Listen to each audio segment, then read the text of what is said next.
All right, guys, here we go. We're finally getting through Ikagai Springs. Gonna post the next 3 holes soon. And here we go with hole number 7. So a long par 5. This is a tough one to eagle, but it is possible. So first I'm gonna go over my regular play. I like to hug that right side right around here. Just get that as tight as possible and just try to cut that corner. You really don't want to go down below, although you can end up safe down there. There's just a lot of trouble with the water and you never know what kind of roll or skip you're going to get. I like to go right in between those trees just like that. This is the glide skip rive on a forehand. And then from here, this shot can be a little tricky. People tend to, as you've heard me explain in multiplayer, overcorrect a little bit and end up kind of over in the trees over here, because they're so scared of going off to the left. So I like to put middle chevron right there. And then depending on the wind, it's sometimes just a straight pull down, but you really don't want to end up in those trees. So this is a perfect shot right here. And from here, it's really hard to go long. It plays way uphill. I don't need the glide skip rive, but I'm going to throw it just to show you how hard it is to like go long here, especially if you take this wide route. This is a little too wide, might get into trouble. So that was, I mean, again, that's not the disc I would have thrown, but still it didn't go long. Still it's safe. So I'd rather throw a little, a little more disc than you think you need on that third shot, just because it does play way uphill and it's hard to get all the way to the basket. So again, I like to slide to the left, middle chevron kind of right where the side kind of angles up there, and then try to split these trees just like so. And then from here, same thing, glide skip rive.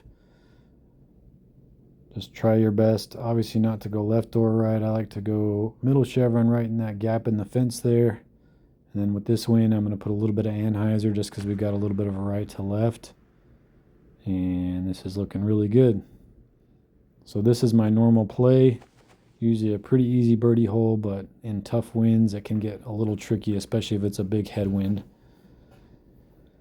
I'll show you right now. This is just a glide roll. This is a pretty common disc that I use from down here just to make sure I get up there far enough, but then I'll stop once I get up there. Still a little too much. You could probably throw, if I get up farther, I'll even throw the sapphire. It has plenty of distance, but I just don't want to be short there. And then I want to show you, I'm trying to turn this a little too much just to show you the danger of getting down on this bottom level. This could probably end up just fine, as it probably will. But just like that. So that's a perfect example. Sometimes you think it's going to be fine and stop on that hill, but it just flips up and rolls all the way down in the water, costs you a stroke. If you really want to try to eagle this, I feel like the best and kind of safest route is this wide forehand route. Skip it right on this, right around here. You can get a little farther left than this, but this is about as safe as line as you can get. But again, it could roll back down. But a lot of times you're going to end up right here and then throw another big kind of flex shot and try to skip it up and get as close as you can for the throw in. The bad thing is this throw-in is not very safe depending on your angle. So unless it's in the daily challenge, you're rarely going to be going for this from down here. Get in there. Oh, that was the instinct.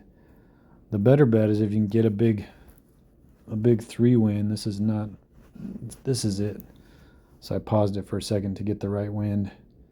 And then backhand it, aim right above the numbers here, do a big flex backhand, try to just miss the top up here. This is looking really good. Oh, I think it's going to miss to the left, but you can get over the wall, get through. No. You can see the potential there with that big left to right 3 tailwind, just like this. Sets you up for an awesome chance at eagle. And I feel like if I get this wind, I'm tempted to go for it just because it can actually be a realistic eagle and not like an unsafe throw-in for eagle. Yes, so that's what you want to do. Just clear the fence. I would like to get a little farther. That wasn't the best ground play there, but we should be able to still get up and have a look at eagle. You can get it. I mean, if you get a good skip and good ground play, you can get halfway up that hill on the drive. So it's a tough shot to get good at, but if you practice it and then whenever that wind Come on, let me focus here. This is 132, so much safer throw in. Get there. Dang it. Just left it short. But if I see this big 3-wind, ooh, I got back to back. Then I am probably going to be going through it. Just, oh, this looks good. Clear the fence. Oh, this is going to be really good. We got to get it this time. Oh, and we get a little bit of a roll. So these are the ideal situation. The easiest eagle to get on this hole is with that 3 left to right tailwind with that big flex shot. And you can, if you can hit it just right, you got a decent shot at getting that eagle. I think I've gotten it once in multiplayer, but definitely not something I go for often because you don't really get that wind often, and I don't really like. Sorry, I'm trying to get in there. Dang it. I don't really like my chances when I go down left. So I paused it for a little bit till I got the 3-wind again. So here we go. I didn't want to kind of restart and have to show you all that. I go back and forth whether or not I wish they would let us select wind in practice mode. Oh, get over the fence. Making videos like this, it definitely makes me wish we could, but at the same time, it would kind of be, it would just make really highlight shots less impressive because it'd be so much easier to do if you could just select your wind and keep repeating that throw. All right, we got to get this. We've had 3 good chances so far. 99 feet, left to right.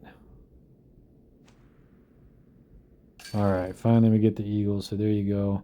I'm going to try the forehand route just because it is kind of an easier. You can do it in a lot more winds. It's just a much harder shot to get on the 3rd shot. You can get it up there like within maybe 140, 150, I think, but it's hard to get closer than that with this line unless you have a big tailwind. So there you go. That's the ideal spot. You want it to kind of flip up and just end up way up this hill. And then a big flex shot up here will get you in position. Let's see if we can get one of these to go. See how far we are. Definitely still plays a lot uphill. 224. I'm still going to disc up and throw the instinct. Get there, get there, get there. Yeah. No, what the? Spit out. I don't know if I'm going to grind this. I mean, I already got the eagle. Just showing you the different. Oh, we got the 3-wind. We got to go for it again. This is a wind I'm talking about. I don't slide left to right here. I just go right above the feet numbers on the basket. Oh. Nice. We might get it again this route. And we get the roll again. All right, if I get it again here, then I'm probably not going to be grinding that other route. So, but either way, now you know the 2 different common ways to get this hole. But again, most often you're just playing for birdie. So I would, if anything, I'd practice the 2nd shot almost more than the drive on this hole for the birdie. All right, 125. That same left to right. Take a little bit off of it, not much. Throwing with a piece. Nice. We got it to drop. All right, let's see what our wind is. What do we got? What do we got? Just a 1 wind. So let's go that forehand route one more time just to see if we can get close on this throw in. We got the spit out close enough. You know it's possible. Again, you're not really going to go for this very often in multiplayer. This is more of a daily route just because even if you get it up there in your 2nd shot, you still have a scary, unsafe throw in for your eagle. So you won't see a lot of players going for this eagle line on this route. Stop. Oh, okay, I'm done. All right, well, let's move on to hole 8. There you go with Ikagai Spring 7. Hope you enjoyed and stay tuned for the next 2 holes. Thanks for watching me play some DGV.